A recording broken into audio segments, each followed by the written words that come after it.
Men are not angered by mere misfortune, but by misfortune conceived as injury. And the sense of injury depends on the feeling that a legitimate claim has been denied.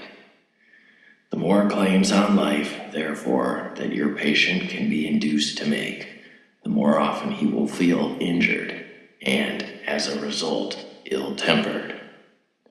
Now you will have noticed that nothing throws him into a passion so easily as to find a tract of time which he reckoned on having at his own disposal, unexpectedly taken from him. It is the unexpected visitor, when he looked forward to a quiet evening, or the friend's talkative wife, turning up when he looked forward to a face-to-face with a friend, that throw him out of gear. Now he is not yet so uncharitable or slothful that these small demands on his courtesy are in themselves too much for it. They anger him because he regards his time as his own and feels that it is being stolen. You must therefore zealously guard in his mind the curious assumption, my time is my own. Let him have the feeling that he starts each day as the lawful possessor of 24 hours. Let him feel as a grievous tax that portion of his property which he has to make over to his employers, and as a generous donation that further portion which he allows to religious duties. But what he must never be permitted to doubt is that the total from which these deductions have been made was, in some mysterious sense, his own personal birthright. You have here a delicate task. The assumption which you want him to go on making is so absurd, if once it is questioned, even we cannot find a shred of argument in its defense. The man can neither make nor retain one moment of time.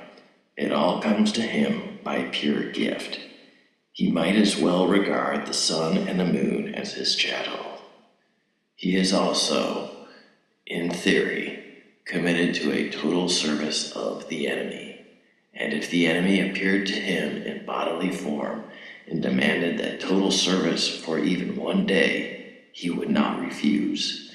He would be greatly relieved if that one day involved nothing harder than listening to the conversation of a foolish woman. And he would be relieved almost to the pitch of disappointment if for 1/2 hour in that day the enemy said, "Now you may go and amuse yourself." Now if he thinks about his assumptions for a moment, even he is bound to realize that he is actually in this situation every day. When I speak of preserving this assumption in his mind, therefore, the last thing I mean you to do is to furnish him with arguments in its defense. There aren't any. Your task is purely negative. Don't let his thoughts come anywhere near it.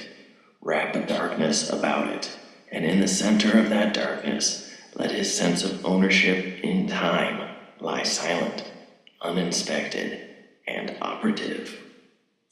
The sense of ownership in general is always to be encouraged. The humans are always putting up claims to ownership, which sound equally funny in heaven and in hell, and we must keep them doing so. And all the time, the joke is that the word mine, in its fully possessive sense, cannot be uttered by a human being about anything. In the long run, either our Father or the enemy will say mine of each thing that exists, and specifically of each man. They will find out in the end, never fear, to whom their time, their souls, and their bodies really belong. Certainly not to them, whatever happens. At present, the enemy says mine of everything on the pedantic, legalistic ground that he made it. Our Father hopes in the end to say mine of all things on the more realistic and dynamic ground of conquest. Your affectionate uncle, Screwtape.